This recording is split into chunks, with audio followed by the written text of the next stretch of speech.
Welcome once again to Game On, that show where we bring you everything, all the beauty of the English Premier League, all the drama. And there's a whole lot of drama to talk about today in the Premier League. There was a lot of moaning, complaining, and what have you from players, managers, fans, everybody. And we're going to be talking about all of that on today's episode of Game On. My name is Joseph Faulkner. You know, I don't do this alone. Even though I'm not a Liverpool fan, I never walk alone. I've got my men on the show with me. I've got Femi Oyedola with me. They are party to us. How are you, Femi? My brother who has refused to give me some of his air. Calypso, I'm very well, thank you. It's the blessings of growing old, aging with grace. You can't buy a class, can you? Look at that. You can't buy this stuff. It comes naturally.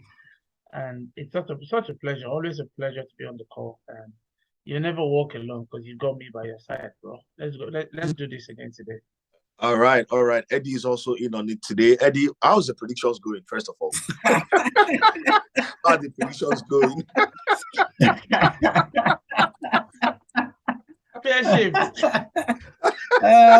Gosh, predictions are not going very well at all. In fact, let's not even go there because we are going to talk about a lot of things. The reason why my predictions are not working, and there are lots of reasons. So we're going to go the excuses. The excuses.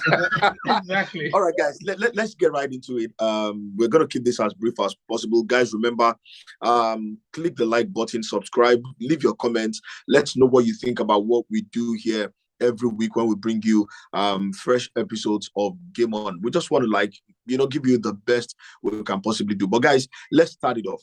Last week was riddled with all kinds of complaints about officiating. I have my issues with VAR. VAR was introduced to football to reduce the controversial conversations that surround football, the controversial calls that surround football.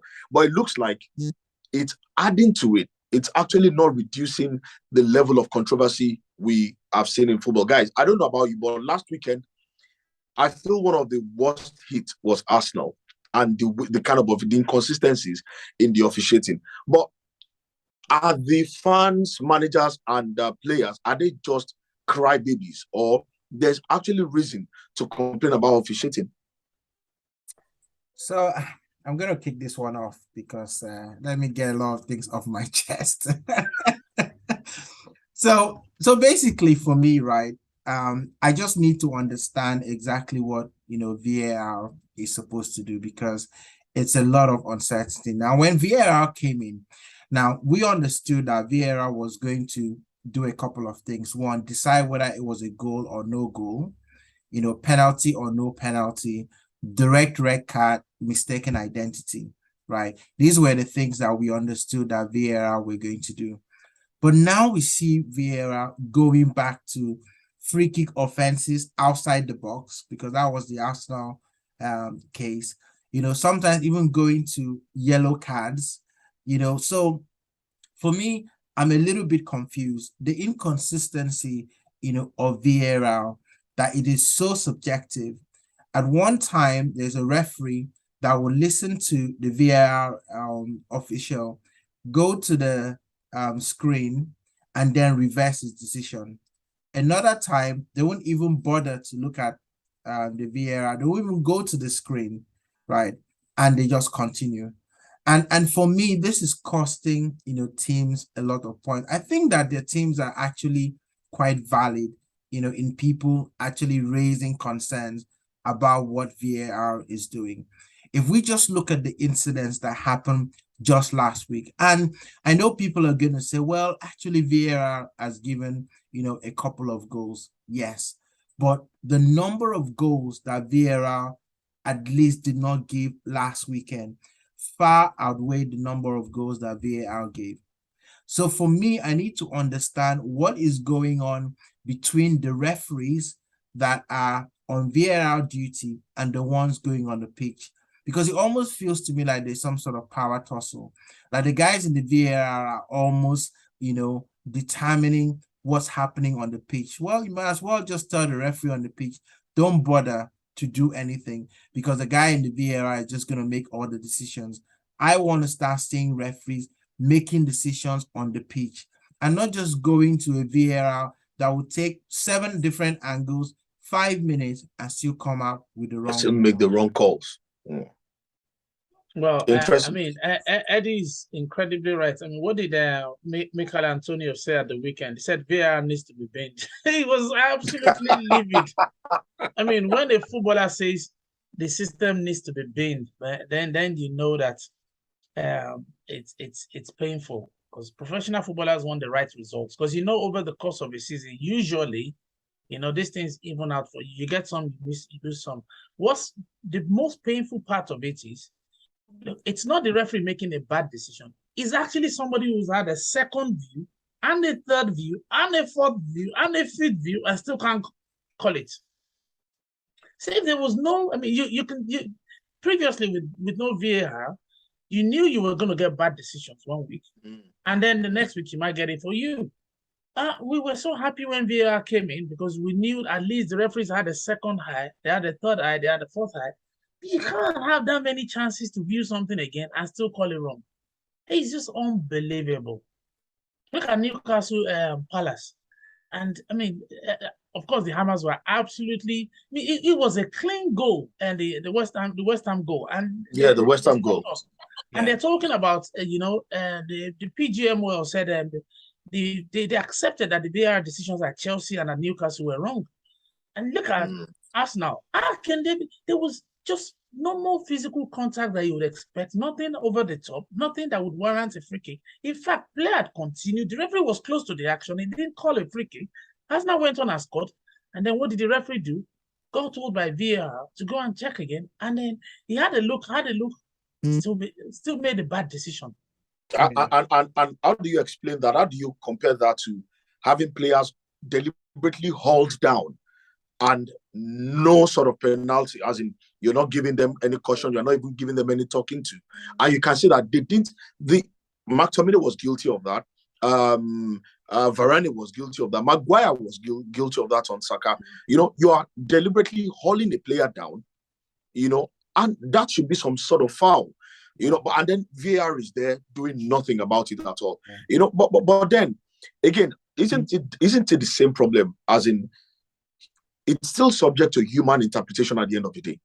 Isn't that why we're still having these problems? It is subjected to human intervention, and it makes you wonder, what sort of, skill set and experience is required for someone, to make the decision, that is right. Because for me, like you gave at least in those people hauling down, it was consistent, because the Cucurella, was exactly the same thing, even worse, and they did not make it. Nothing happened. And they did not make a call for that. I look at it this way, we thought that referees were making a lot of bad decisions. And it was one of the reasons why VAR was brought in, because of a lot of mistakes made by the referee. But it's almost, take it like this, right? Let's say that, you've identified a group of people that are making some mistakes, and then you bring in technology, to help them. And then you now use the same people that were making the bad judgments to now review the technology. How is that supposed to work? It doesn't make sense. That's $1 million question there.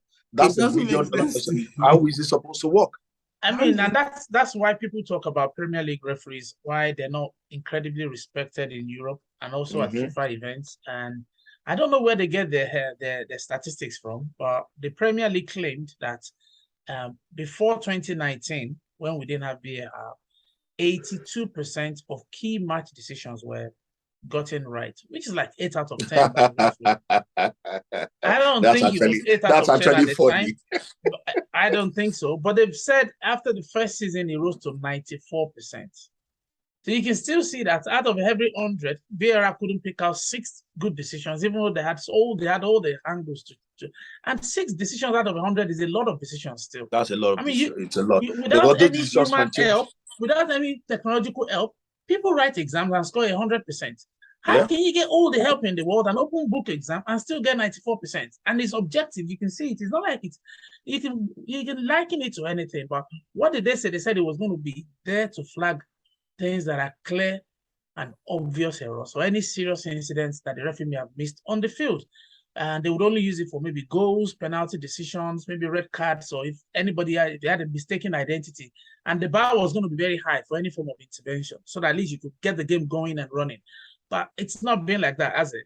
No, it hasn't. It hasn't. If you're an Arsenal fan, if you're a West Ham fan, you'll be pained. That's what Antonio was asking for it to be pained. Should you ban it? Personally, I don't think you should. I don't think so. Really, the guys who are running it, I think they need some extra coaching and training and whatever you're going to give to them. Otherwise, you're going to get. And somebody was saying, put in a professional footballer next to them. Yes. Put in somebody who's played the game. Yeah, who understands the intensity. They can give you good decisions.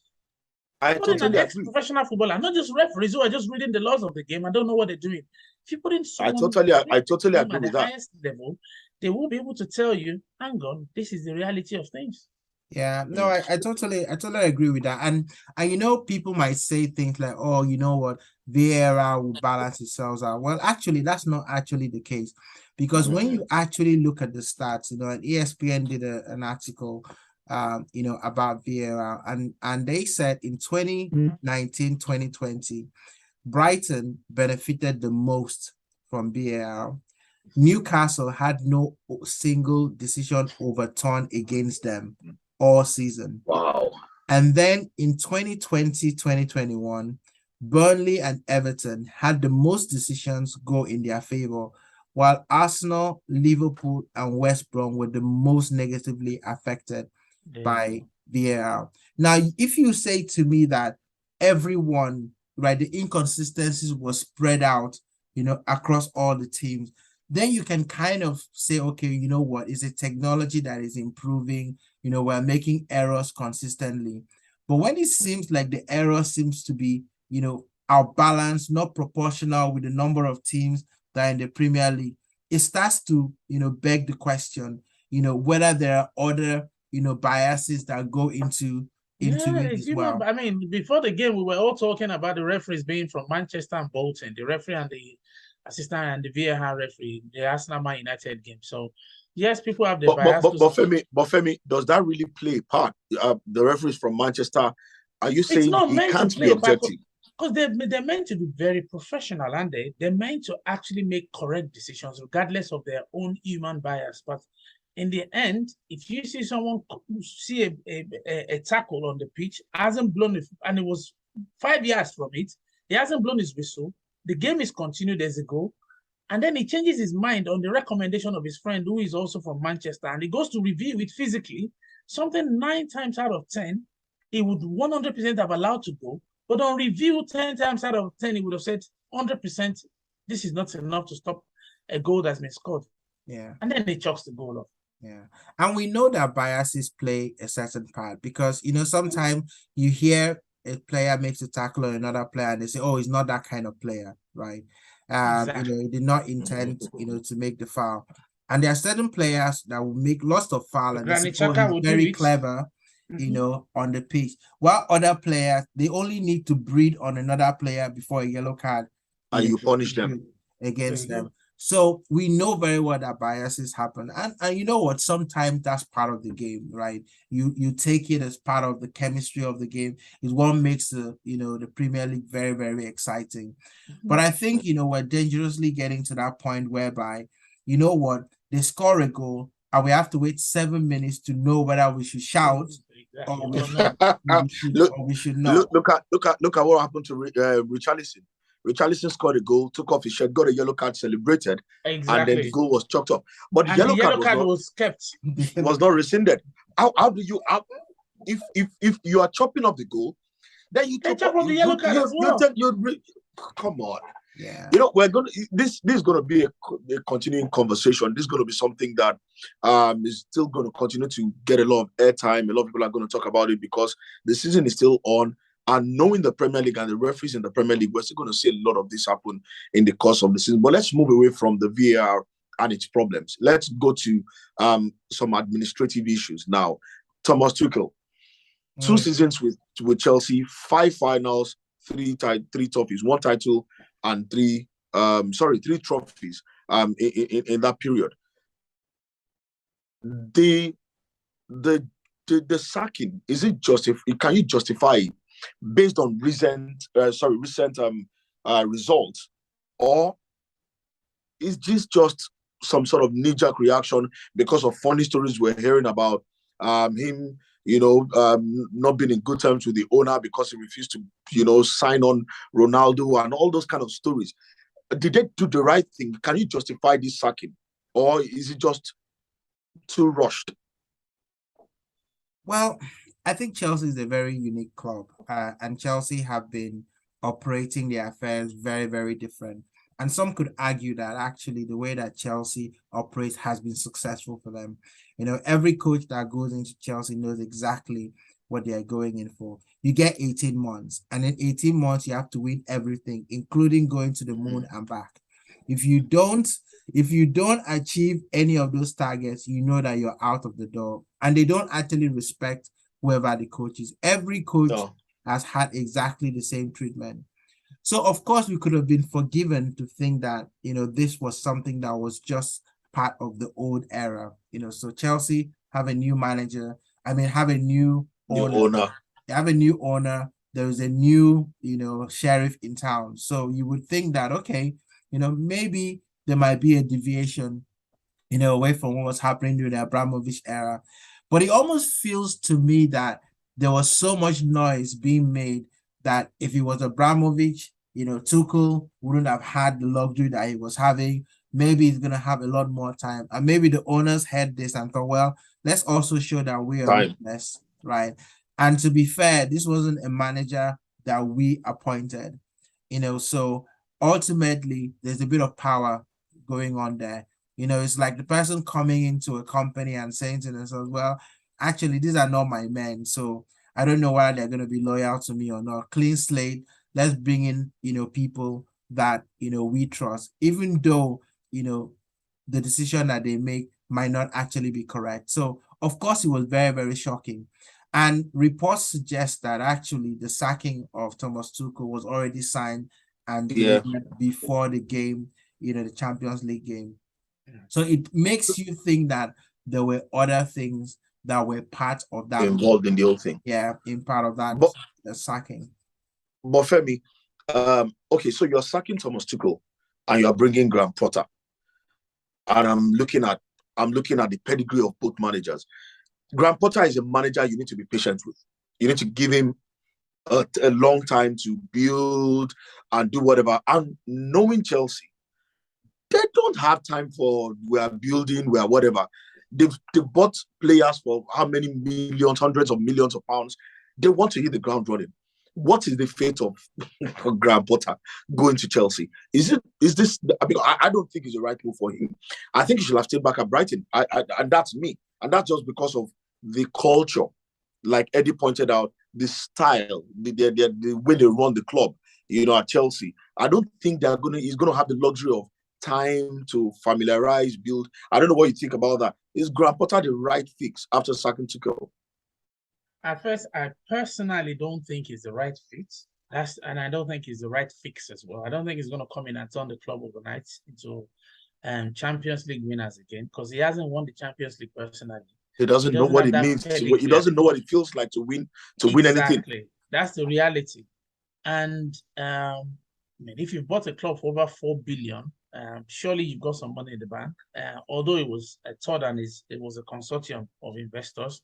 But if you've come together with your friends and you've come up with over £4 billion, which is more than $5 billion, that's a lot of money. It actually turned out to be the most expensive transaction in professional sports history. So no team has ever put that much money down in one go for anything ever in sports, not just in football. So if you've got that kind of money, surely to sack a manager and give him 5 million or 10 million payoff is not a problem. It's not a problem. But to attract one who can do the job instantly shouldn't be a problem as well. So if you're not going for Graham Potter, I think something is wrong there. But this is, like Eddie said, It's very unique club, Chelsea. So if you're going to say anything, I think you're just going to go back to the fact that, look, they don't know what they're doing when it comes to managers, but they do know what they're doing when it comes to winning trophies. So maybe they want to freshen it up again, and he comes in, does a job for a year or so. If he gets lucky, I mean, look at this guy had absolutely zero experience, Roberto Di Matteo, when he came in there, and he won the Champions League. Oh yeah, he did. He did. That's a good example. And Avram Grant was nobody, with every respect to him, and he took them to the final as well. He probably won a trophy with them. He won the Europa League with them. Exactly. So in the end, I think it doesn't really count who comes in. They just want someone to freshen up the place, scare the players a little, get them to perform, and then he's gonna get the sack as well. And one thing I must say is, you talked about Graham Potter himself. Should he have accepted the job? 100%. 100%. Yeah, look, you can't compare Chelsea and Brighton. What's the guarantee Brighton are not going to sack him in 6 months? Can you tell me what guarantee you have in football? No.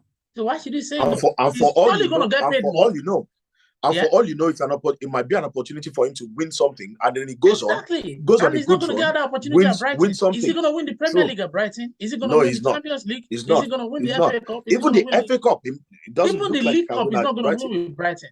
Is he going to win the League Cup? I agree. He's got an opportunity to go and test himself against the finest in the country in terms of going toe-to-toe with the best managers. He's also got the opportunity to earn more money than he will ever earn at Brighton. I mean, his payoff will probably be what he would have worked 10 years for at Brighton. And exactly eventually. I agree. So why would he turn down that kind of opportunity? Which means on his CV, he would have risen through all those years in Sweden. Remember when he used to coach in Norway and Sweden and all those Scandinavian countries? And then he's coming to the Premier League eventually through. And he's done tremendously well at Brighton. I think they're going to suffer naturally for him doing. But in the end, I guess Chris Hughton left. He came and did a great job. So maybe they'll get a fine manager. Spare a thought for Brighton. The rich men coming in and taking your prize to job. A great job. So they might be plummeting down the table very soon. But 100%, I can't blame him for taking the job. I would have taken it 100%.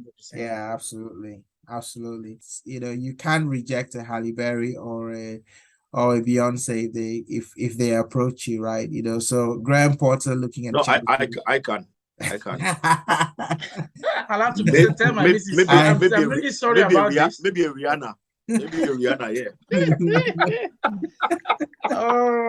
So I'll have to tell my missus, I am incredibly sorry about this, but this is an opportunity of a lifetime. It doesn't come along very often. So please. Look at my head now. This thing is going. So one last chance to live in the spotlight. You have to but seriously though, Graham Potter would have done very well for himself. I think there were shouts that, you know, potentially he could be in line for an England, you know, job sometime. Yeah. Gareth Southgate had to rise through the ranks as well. Look what he's done for England. So you can't. You know what you're doing. I just hope that Chelsea doesn't ruin that for him, because Chelsea has a way of leaving managers worse than they started. I agree. He'll bounce back. He's got a pedigree already. So, and any club will forgive him for messing up at Chelsea. Or whatever happens at Chelsea. But whatever happens at Chelsea, he's got the pedigree to be a Premier League manager for many years to come. So one last thing I want us to talk about. Ten Hag finally, I think he's found his to some extent, he's found his combination for that United side.